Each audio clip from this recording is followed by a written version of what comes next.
Good morning through a dirty windshield. I'm Danielle, and this is primarily vlogs. I think this is probably, well, no, this one's not numbered. This is a trim day. So this is December 8th. This one's not going to be released today. So I'll be working too late. This is our Greenville Newport day. Just 2 clients, but a lot of horses. It is super foggy out, and I'll tell you, I enjoy the fog. There's just something very peaceful about driving through the fog, because especially when it's thick enough, you're super alone, and it's just you and your car and the fog, and everything's different, A lot of people don't like driving in the fog, but I do. I just, you go slow and you just motor. Now, if everybody else would also go slow in the fog, then it would be, completely enjoyable. The not enjoyable part about driving through the fog would be the other drivers, because you never know what they're going to do, and the deer, because you also never know what they're going to do. But if it wasn't for deer and other drivers, I would, 10 out of 10, good time driving through the fog. We're on our way to the gas station, get a little writing done. Today is actually Lauren's birthday, so I'm only going to spend so much time at the gas station because I'm going to hit our local coffee shop, because Creamy Cup, because everybody, it's almost a tradition to do birthday Creamy Cup, whether you're buying birthday Creamy Cup for somebody else or that birthday person is buying birthday Creamy Cup for themselves.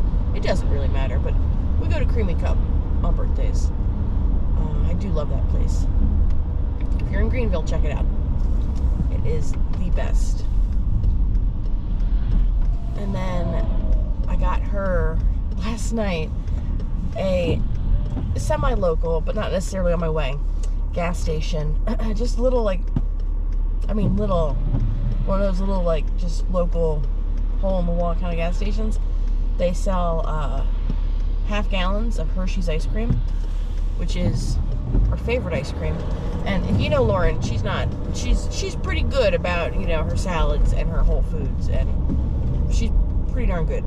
But she does like Hershey's ice cream. So, it's the only place we buy ice cream now is that little gas station, because they are the only ones who sell the half gallons around here.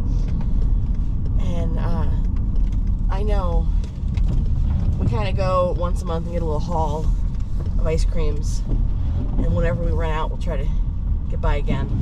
And I'm pretty sure she's close to out, so I thought, because her real present, she told me what she wants. I'm working on it. Got to get some measurements, whatever. Had to kind of figure out which one was the right one, because they, of course, you have to have multiple different versions of the same thing by the same company, and they all look the same. So I had to figure out, okay, which one is going to be the best. And so I finally got that figured out. I have to get some measurements from her. So her actual present isn't going to be coming probably until next week, because I have to get those measurements today. And we're doing a party for her tomorrow.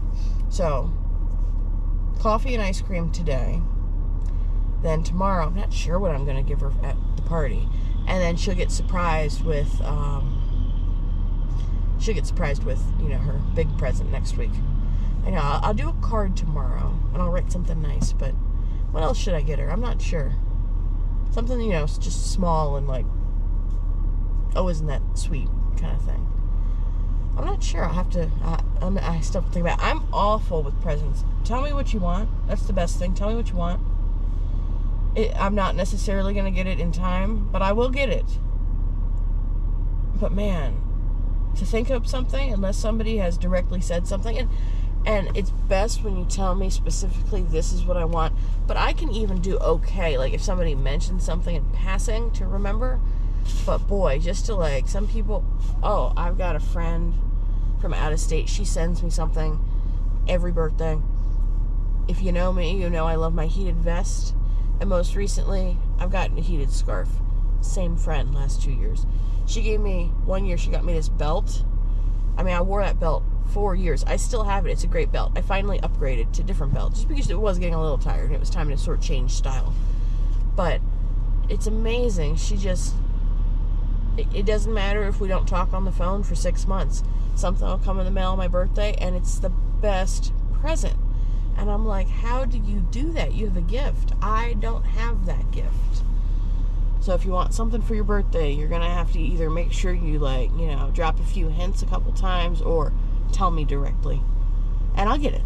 But, boy, it would just be...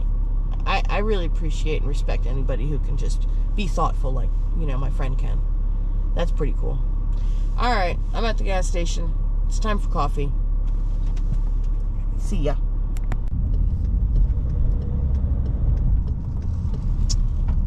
It is Creamy Cup. Shop local, y'all.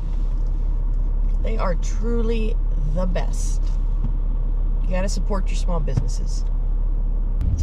I got a little writing done at the gas station, which was really nice. And I got my coffee for me and Lauren. I grew brain this time. Usually, it's kind of tricky getting coffee and then taking it to the farm for her, especially. Like, I could sip on mine in the car, but I still have a full cup of gas station coffee. And it's good gas station coffee. I didn't want to dump it out. But it's difficult, you know, waiting, because we like iced coffee. And, you know, that ice melts. Even if you try to hurry and put it in the fridge, ice melts. It's watered down, and you've paid a fortune on, you know, specialty coffee just for it to be watered down. Well, I grew a brain, and I asked them no ice. And I'm real excited about that. I'm real proud of myself. I like the hot lattes a lot, because I like the, what is it, milk foam, you know? I love milk foam so much. But when you get the hot one, it's like half milk foam, which on one hand I really love, but on the other hand I feel like I'm not getting my money's worth, because I know foam is air. So I really do like the ice regardless of temperature, because I feel like, you know, maybe I'm getting a little bit more bang for my buck. I don't know. This time definitely, because boy, without ice, they filled those cups. I was really impressed. But shop local. I wanted to, first, I wanted to tell a story about the fog. It was on my way to get the coffee, and it was dark, you know, real foggy, dark. And first coffee, the gas station coffee. And I had this, what I could tell, all I could see were the headlights, but I could tell it was some sort of large truck. It had its turn signal on. It was going to turn, its oncoming, it was going to turn right. And okay, you know, I'm slowing down a little bit because I know it's real big, and I'm slowing down, and then I recognize that it's a school bus, and the thought just crossed my mind, because it's so dark out. What if he's actually stopped, and, you know, his other flashy light is out, you know, bulbs burn out? I'm pretty sure school buses have more lights. I would have seen the stop sign, you know, there's like more going on, but you know, it's dark. And my only thought is, like, what if the kid is crossing in front of me, you know? Oh my gosh, it came to just about a complete stop to creep by him, and then it dawned on me there would be, you know, a little bit more indicative of him actually being stopped. And I looked out my back mirror and he was actually turning. But isn't it, it's funny how those kind of thoughts just like flood through your mind real quick. You're like, you know. I wanted to spend just a second and talk about, again, my purpose for what I'm doing here with these YouTube videos, and where my inspiration came from. So for a couple years now, especially in the evening, because my, you know, kind of general pattern is I eat dinner, and dinner signifies the end of the day. I eat dinner at the end of the day, because after I eat, I'm done. And it's because of the fasting. I fast all day, and so by the time you eat, you know, it's the first meal of the day, all that blood goes to your belly, and you're done. And I'm okay with that. And so I do my best to make sure I don't eat before I'm ready to be done, because I don't want to keep going, you know? Like, I'm done. So I eat my dinner, and I just, you know, vegetable out on the sofa for a little bit. And when I do that, you know, a lot of times I don't want to watch something that's really, like, you know, mentally taxing. So I found a YouTube channel, Let's Dig 16, Let's Dig 19, I don't remember, but Let's Dig, you type that into YouTube, you get there. And he is a excavator operator, and he's fantastic.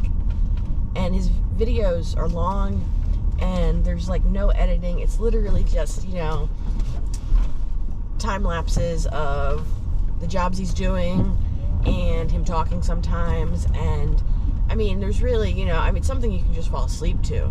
It's fantastic, but at the same time, I have learned things about excavating, which is really cool. You know, different excavators and common issues with them, and grade and laser grade, and now I'm pretty sure there's GPS grade. I mean, it's been really cool. But at the same time, you don't have to learn. It's just, nice noise to kind of like fall asleep on the sofa to. And then I also found Andrew Camarata. I don't know how to pronounce his last name. And he's similar. He's a heavy equipment operator, more like independent, does a lot of stuff on his own place, and excavators, bulldozers, skid steers, rollers, whatever. I mean, he just loves collecting equipment and putting it to use. And it's the same kind of thing. He does a little bit more editing, slightly. He's got a drone, so there's some more cool footage, Excavator Man's recently gotten a drone. Excavator Man being Let's Dig. There's a little bit more, he definitely puts a little bit more time into it. And Andrew's incredible, because if he buys, let's say, a piece of equipment, he may record bits of that equipment for 2 years before putting a video together to, sort of review it. And the fact that he can, record all that footage and not lose it, I'm just really impressed with that. But it's the same kind of idea. You learn a little bit, but at the same time, it's just kind of relaxing. And that's kind of my goal for this, because at the end of the day, I want to use this, I'm hoping to use this channel to generate unique interest in primarily hooves. So some people might just watch and fall asleep. And then maybe other people, I'll say something and they'll be interested and they'll want to go check out the Patreon where the actual educational stuff is. Besides, the facility needs so much, and physically you can only work so much. And so many of these rehab horses, whether their owners are on a really fixed income or they don't have an owner who can pay for what they need, taking in more rehab horses isn't necessarily the answer, because some of these rehab horses, you're going to spend more on them than you're going to make. And that's not good business. But at the same time, the horses don't understand business, So you got to do for them. You got to be prepared to do for them. And so between Patreon and hopefully one day the YouTube channel, to be able to generate money for these horses so I can make the upgrades I need to make here to be able to handle more horses, to then be able to afford more rehab horses, whether I own them or they're owned by somebody else who just can't afford it. It would be really nice to be able to be in the position one day to do that. Plus the rehab horses mean you need to be here at the farm. And so adding more clients to the schedule isn't necessarily the answer either, because that takes you off the farm so many days a week for such long hours, We could be on the road 14 hours, and you have to be at the farm to do what these horses need, to give them the physical therapy, to give them the exercise. So that's sort of where I'm hoping maybe one day this stuff will go. That would be just incredible. So with that said, if you like what you see, if you like what we do, if you like anything about it, give me a thumbs up. Really appreciate it. We're nowhere near being anywhere where we could potentially even think about turning the YouTube channel into support for these horses yet. So we need those likes, we need those views, and we need some subscribers. So share with your friends if you think they'd be interested in falling asleep to my time lapses and my rants. Let's just see what we can do with this, see what kind of horses we can help. I really appreciate it, and so do they.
everybody. Hi. Hello. Oh, I love your hairdo. Yes, I do. I love it. Hi. Hi.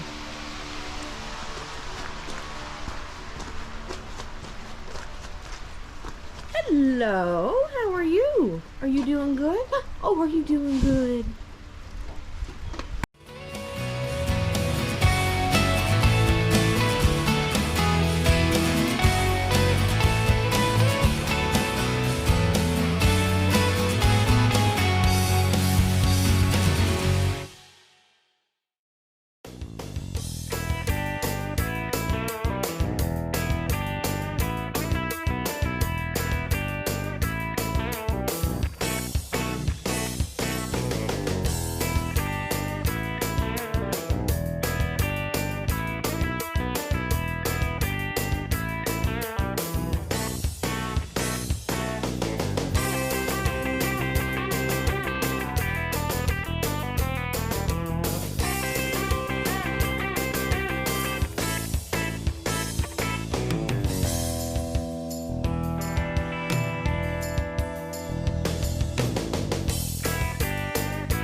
Are you super cute? Yes, are you super cute? Hi. Hi. Boop. What do you think? You don't seem very pleased. No? Are you not amused with any of this? Oh, there he is. There he is. Oh. Thank you. You got dirty again.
Come on, guys.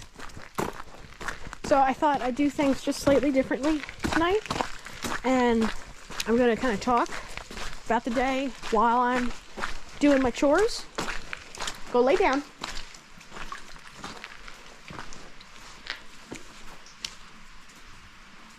Come on, lay down. Thank you. Lay down. Thank you. Because I figured that might be more enjoyable than doing it in the car. So you guys see enough of the car. I'm playing with the chest thing again. It's hard to kind of know exactly where it needs to be.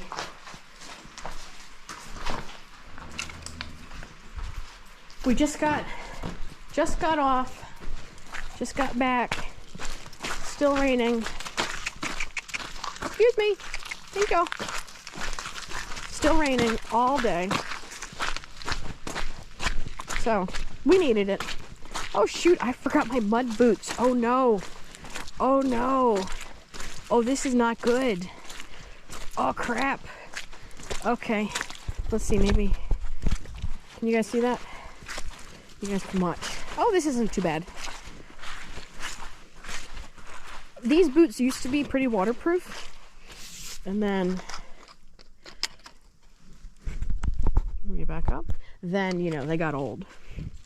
Maybe I should move you back down. Ooh, this is what's going to be tricky.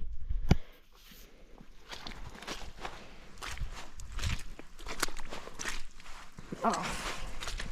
Okay. Crap.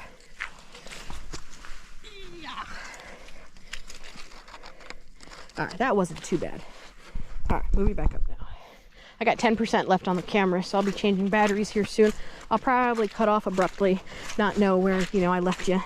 Sort of like back in the day, you know, when you'd be on the phone and you'd drop the call or whatever, and in the middle of a story, person calls you back, and you go, oh crap, what was the last thing you heard? You know, I can't really ask you guys that.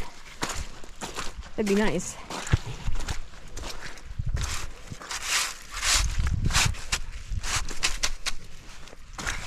Anyway, so first client of the day, very local, wonderful people. Do a big Morgan gelding, and he's pretty straightforward. He's got his things, but he's relatively straightforward. Little asymmetrical, good, water tank's full.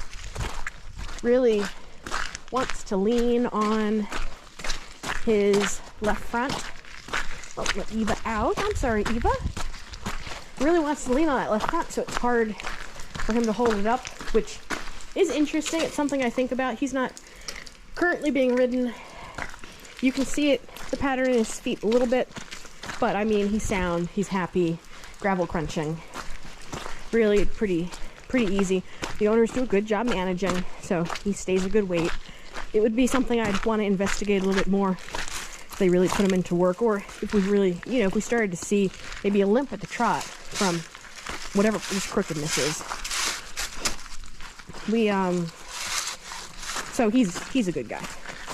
So then they have a little pony. Well, he's technically a mini. His papers say he's an American miniature, but he's interesting. Good night, Eva. Do I need to pick that foot out for you tomorrow? She's limping a little on her worse foot, better knee, right? Her left front. But I mean, with all the mud out here, my gosh, if I noticed that before I let her out. I don't know if you guys can see her, but she's much better just on the mud. So she's got something jammed in there. I should have done it before I turned her out, but I didn't notice that she was limping. She'll either lose it in the wet grass, or she'll be there tomorrow for me to pick out.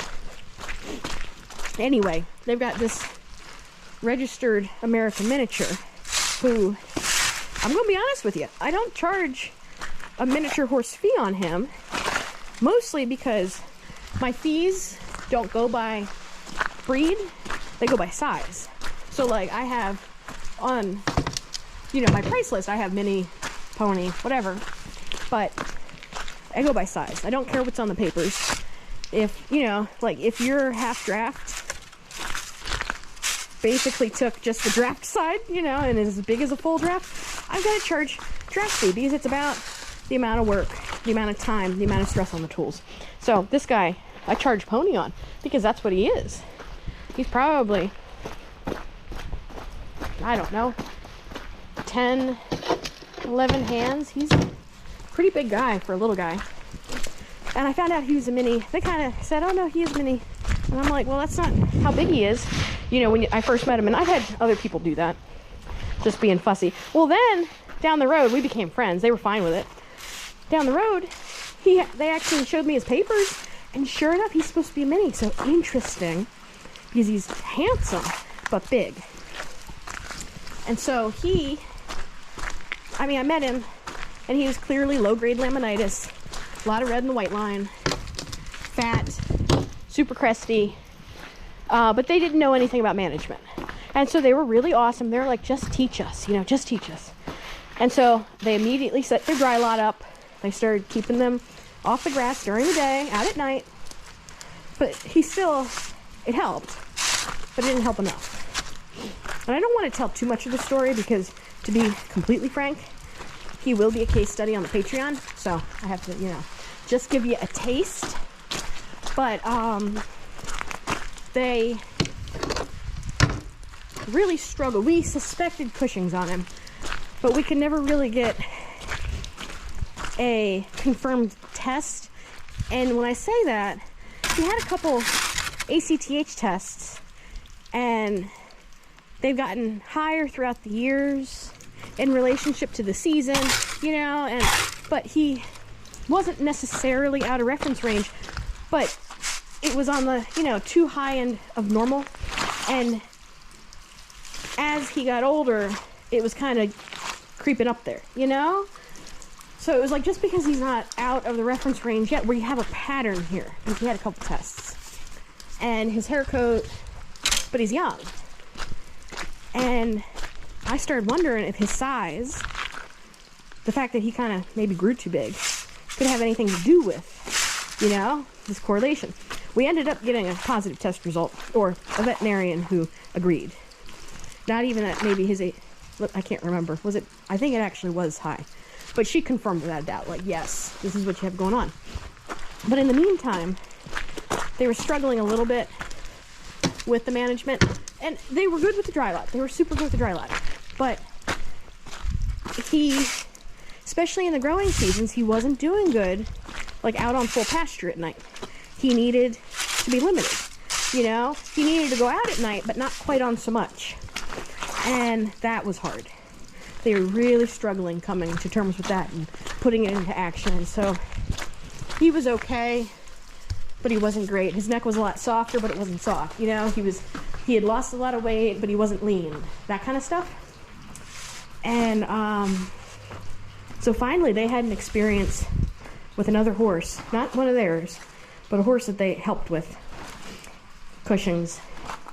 And the horse passed. And that really hit them hard. Like, this is a really real disease. This is really serious. And he has it young.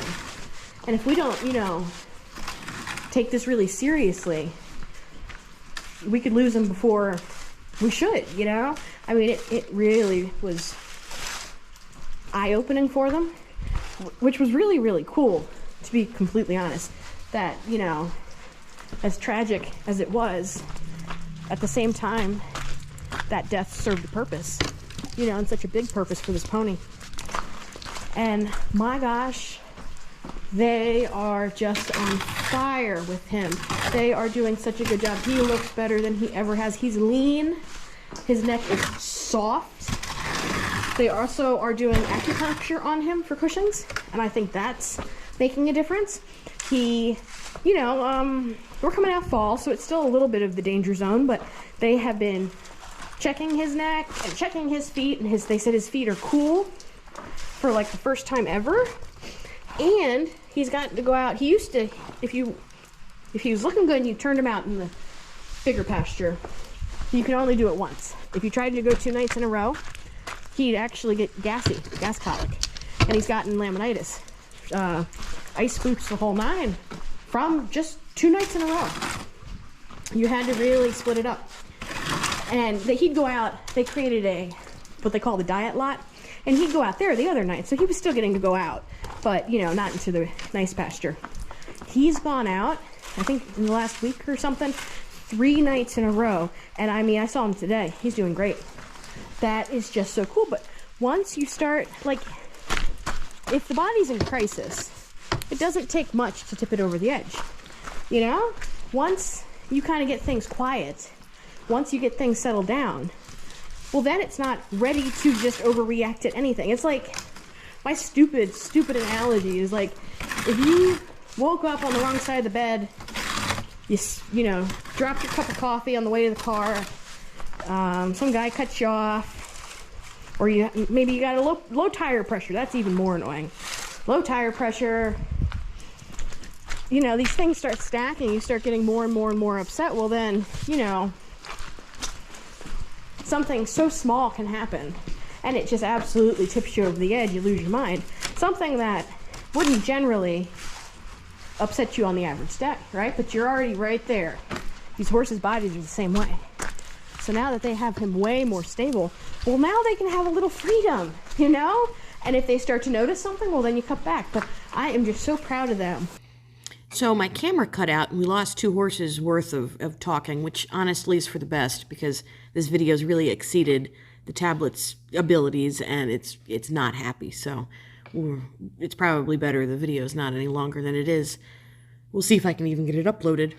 So I was finishing up just talking about how proud I am of the pony clients, that they're taking, how they're taking it so seriously, because they see the very real need to do what's best for him, because this isn't this isn't a, this is a very serious, important matter, and this is something they have to do. And their effort into it will produce results, but they're the ones who have to put the effort in. So I couldn't be more proud of them. Then I went on to talk about the first horse at the next client being a draft cross. Lovely feet. Fascinating guy, though, because a definite asymmetry. If I recall, he evidently had a neurological issue through encysted small strongyles that affected his hind end prior to meeting him. And I wonder if that's part of the asymmetry. You can see his right hind. The frog is more atrophied to the point of a central sulcus infection that the owner has been treating, and it's actually cleared up really well, but it's a kind of drastic difference in the right hind versus the left hind versus even the other two front feet. So you do wonder. It's far outside normal small asymmetries. And then to trim his left front, he really struggles wanting to, lean and want to pull on it, but it makes a lot of sense if he's feeling weak on that right hind. And he just has beautiful feet. So to have the right hind that is so different, it makes you scratch your head. I don't totally know. And then next I started talking about, we work on he's probably a year and a half, little gelding. And I went into, and we'll elaborate on this more through a Patreon post, probably about him. And this is something we will talk about more, but genetics and how genetics affect hooves, and how his mother has long toes, underrun heels when I met her. Very, very, very classic navicular. I mean, not good, and we've made some progress on her, but really, really not good. And so often people will use, well, their mom was this way or their sire was this way as an excuse as to why their horse has the hoof pathology he has. So this owner was great enough to let me start trimming this little guy at, I believe, 5 months, but I don't quite remember now, as soon as I met them. And she had me trimming him from, the beginning of my career with her. And we've trimmed him consistently ever since then. None of that, oh, well, he's not in work, so he doesn't need to be trimmed kind of stuff. She was all in. And how do you think his feet look now? Wide frogs, round. His hooves don't look related to his mom's at all, because it's not, genetics don't dictate what will happen. Genetics dictate what could happen, right?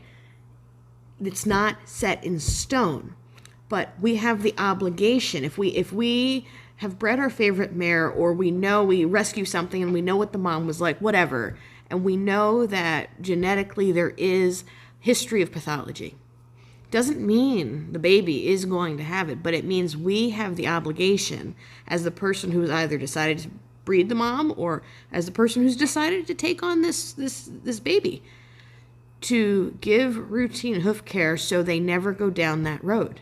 They will go down that road if allowed, but they don't have to go down that road. So that's pretty much all you missed. Yeah, so sort of like this client with the mare and the baby. If you've got a mare you love, and she's lame, she's got bad feet, I say keep her comfortable during her pregnancy. But I'm not going to say don't breed her. If she's really, truly is a nice mare, maybe years of bad hoof care is what ruined her. Whatever. She had a propensity. She was allowed to go that way. No big deal. If you're going to breed her, take care of her offspring. You have an obligation to not allow the offspring to go that way, is how I feel. I don't say don't breed them. I say take care of your obligation, right? Do not allow them to go down that road. And they don't have to. It is so cool. All right, so after that, oh, yeah, I want to get mowed down by minis. Mowed down by minis? Have a good night. They say it's slippery. I know. It's very slippery. So after that, who do I do? Oh, I do this quarter horse. And he is interesting. I talk about you know, horses, if my client horses rented rooms in my brain, some horses would have, some horses don't rent from me. Totally fine, don't think about them. Other than how much I love them, but you know, I don't have to think about them when I'm not there, let's be clear. Other horses, maybe they rent, you know, like small bedroom, shared bath, you know, not much. Other horses are renting a master bedroom with a kitchenette and a private bath, complete with a large tub. That's what this guy does. He rents a large part. He's young, he's Gruya, and he's not the first horse I've met who is like he is. Exactly like he is. All the same symptoms he has, same color. This horse we know is breeding. The other horse we don't know his breeding. But I would bet you money they're related. I mean, they look identical. And they have all the same issues. Coat doesn't look right. Right now, physically, he's looking pretty good. But coat doesn't look right. Allergies. Chiropractically strange. Constant digital pulses. Fluctuating slightly, but mostly constant for the most part. Throughout the year, regardless of season, I'm tracking them. I'm writing them down. I'm really trying to find, like, the common denominator, but I haven't figured it out yet. Event lines like crazy. Pigeon-toed. Thin-soled. Can just react so negatively to trying to break over back. I mean, these are the same. I'm describing both horses. The personalities are the same. They have got to be related, and there has to be something that runs in the line. I've tried to look it up. I've tried to, you know, Google. I haven't come up with anything yet, and I only know the two of them. Which, on one hand, like, thank goodness, but on the other hand, I'd like to know more, right? I'd love to be able to kind of put some stuff together, and so we've been really successful measuring and keeping his breakover, apex to breakover, at 1 9/16 inch. It's a little too long, but it's okay. He's been doing pretty good, and the owner comes in and keeps him that way, right? Because that is technically too long for breakover for him, his foot. And so if we let him, if we just did that and then went 5 weeks, he'd be way too long by the next trim, and longer toe gets, thinner sole gets, big mess. But he's done all right with her keeping up. Last 5 weeks, she was really sick. I think she got COVID, and she wasn't able to keep up with him. And I had to do a little more. He was not happy with it. So I'm hopeful he does better this time, because we've kept him okay, but we haven't kept him okay. He has pulses. Why does he have pulses? As long as he has pulses, he's not okay, you know? I stay up at night thinking about him in his master suite bedroom in my brain. I would love to know the answer. I have a text. Okay. Hi, Buzzy. Are you ready to go out? Yes.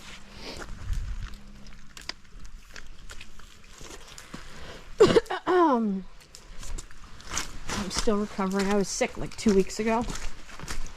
And really just for a couple days. Whenever I get sick, it sort of turns into bronchitis. And so I'm battling the bronchitises. So then I did the baby's mom. And it's amazing her feet are coming along. I'm not proud of them. They're not like, I'm not going to show off her feet like, this is my work. But it's amazing how they are coming along. That is cool comparatively to what I started with. Then, and she's amazing. It doesn't, her leg, her feet, she's sound. She is incredibly tough. And then, last but not least, is a girl who boards, and this girl is just so cool. She really is cool. And she has I would imagine can you hear Buzzy yelling? He comes out. He's so funny because he gets let out after the herd does. And so he'll go down there so he can poop and pee. And then he'll just stand there and yell. Like, where are you guys? Where are you guys? Where are you guys? Because I alternate fields to go out in at night. And Buzzy's older. And I wonder if his brain works a little slower. He'll find them. He always does. He is funny. So yes, the border girl. She's probably quarter horse-y. Quarter horse-ish.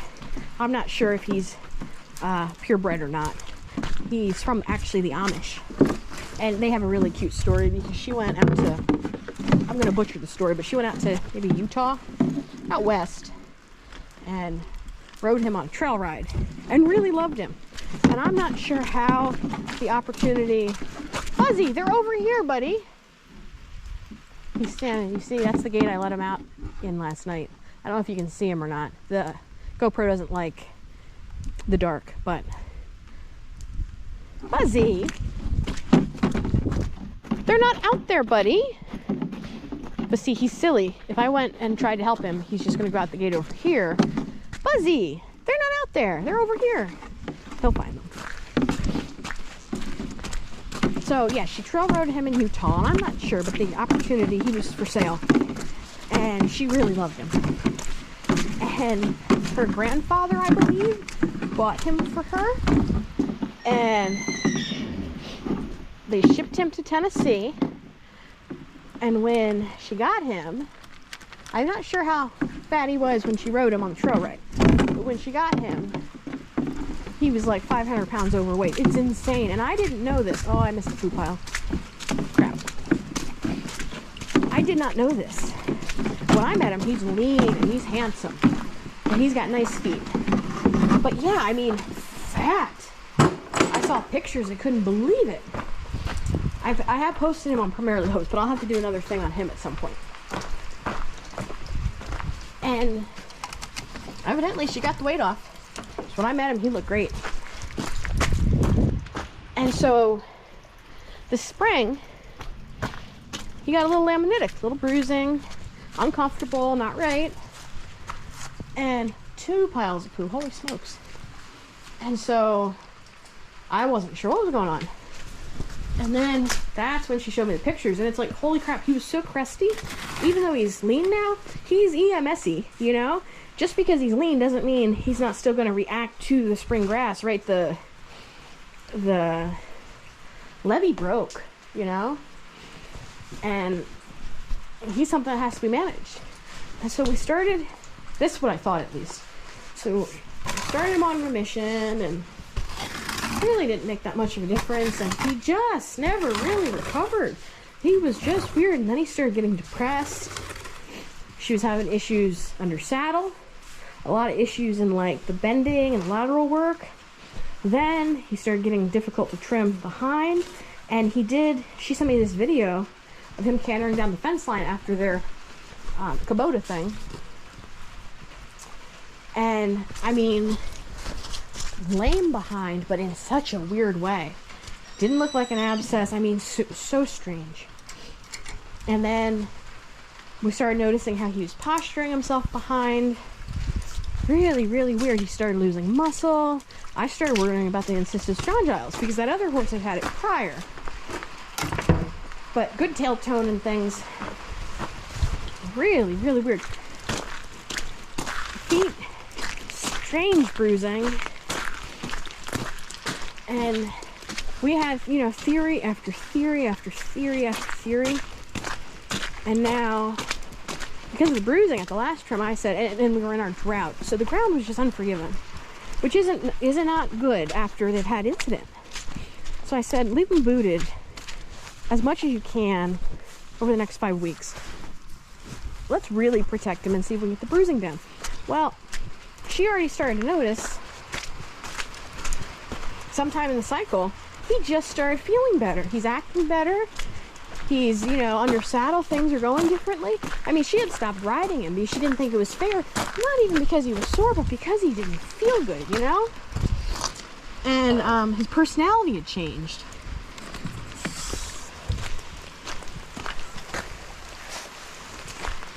And, well, his personality started coming back, and things, you know, it was just different.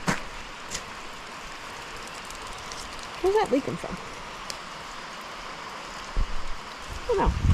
And so, I saw him today. I had to go get him out of his stall, and she is so right. Whoa. Hold on.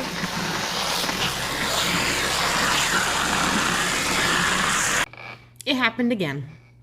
So I was finishing up by talking about how she was right. That horse is feeling so much better. I kind of question, and I might have said this earlier in the video, but I question if when they lose so much weight, the pendulum can kind of swing the other way. I'm not sure if it's hormonal or metabolic, but they kind of go, they get puny. And I'm wondering if that's what he went and did. He was all the way one way, he swung all the way too far the other way, now he's coming back to the middle. We'll keep a good eye on him come springtime, just to make sure, to see if he starts showing any signs again, as long as he does good all winter. But I've seen this happen a couple of times, and I'm really suspicious. I'm not sure, you know, is it some sort of fatigue? I'm not sure what it is and what causes it, but I've seen it a few times, and I know it's very real. And I wonder if this is what plagued this guy. So she stopped at, oh, get over here, Morristown Nutrition. And she did this on our first appointment. She brought the teas, which was so sweet. But yeah, she was like, all right, tell me what teas you want. 2 days ago. And it was like, holy crap, I can't believe you remembered, you know? That means so much, that kind of stuff. You don't have to buy me things, but like to remember something like that, that is really just so cool and so appreciated. It's just those little things that just really mean the world, you know?